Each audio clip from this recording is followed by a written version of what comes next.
Fan ఎందుకు switch వేయగానే on అవుతుంది? కరెంట్ ఉండిద్ది కాబట్టి. కరెంట్ ఉంటుంది కాబట్టి. ఫ్యాన్ ఎందుకు స్విచ్ చేయగానే ఆన్ అవుతా? కరెంట్ ఉండిద్ది కాబట్టి. ఆగు కాపీ పేస్ట్ కదా ఆగు. ఫ్యాన్ స్విచ్ వేయగానే ఎందుకు ఆన్ అయ్యిద్ది? ఫ్యాన్ స్విచ్ చేయగానే ఆన్ అవుతుంది. స్విచ్ చేస్తాం కాబట్టి ఆన్ అవుతుంది. స్విచ్ చేస్తాం కాబట్టి ఆన్ అయ్యిద్ది. అంతే. స్విచ్ చేస్తాం కాబట్టి ఆన్ అవుతుంది.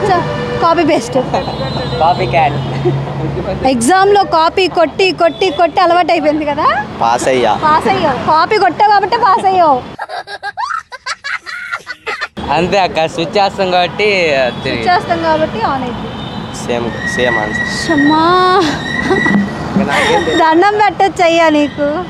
అమ్మాయిల గురించి అడగంగానే చెప్పావు, ఇప్పుడు క్వశ్చన్ అడుగుతుంటే చెప్పట్లేదు. ఎప్పుడు నేను స్విచ్ చేస్తా ఆన్ అయిద్ది అంతే. అదే ఎందుకు ఆన్ అయ్యిద్ది అంటున్నా. కరెంట్ ఉండిద్ది, కరెంట్ పాస్ అయితే.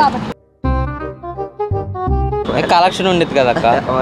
కలెక్షన్ అంటే ఇది స్విచ్ చేయగానే వైర్ ఉంటుంది కదా. కలెక్షన్ ఏంటి? కలెక్షన్ ఏదో ఉంది అక్క, మర్చి ఇంగ్లీష్ చెప్పనా నేను, ఎందుకంటే కర్రతో కొడతాం కాబట్టి ఆన్ అయ్యిద్ది. కర్రతో కొడతాం. ఏంటిది? అది సిల్లీ ఆన్సర్ బాబు. అవునా? స్విచ్ చేస్తే ఆన్ అయిద్ది. మరి అంత బ్రెయిన్ యూజ్ చేసాం కదా అక్క. మ్యారేజ్ టైంలో కపుల్స్ ఎందుకు హ్యాండ్స్ పట్టుకుంటారు? అంటే ఇంకొక అమ్మాయి పట్టుకోవాలి, వేరే వాళ్ళతో లేచిపోతుంది. మ్యారేజ్ టైంలో కపుల్స్ ఎందుకు ఇలా షేక్ హ్యాండ్ ఇచ్చుకుంటారు? మ్యారేజ్ అయింది కాబట్టి. మ్యారేజ్ అయింది అంతే. Same question. Same question, same ఆన్సరా? కపుల్స్ ఎందుకు మ్యారేజ్ టైంలో ఇలా హ్యాండ్స్ పట్టుకుంటారు? వేరే పట్టుకోలేక.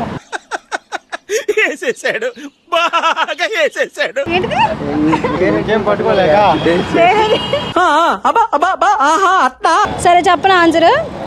ఫైట్ అయ్యే ముందు ఇద్దరు బాక్సర్ షేక్ హ్యాండ్ ఇచ్చుకుంటారు కదా, అందుకే షేక్ హ్యాండ్. అంటే మరి వైఫ్ అండ్ హస్బెండ్ అంటే ఆబ్వియస్లీ ఫైటే కదా. ఫైట్ స్టార్ట్ అయ్యే ముందు ఇద్దరు బాక్సర్స్ షేక్ హ్యాండ్ ఇచ్చుకుంటారు కదా, అందుకే wife and husband shake hand ఇచ్చుకుంటారు.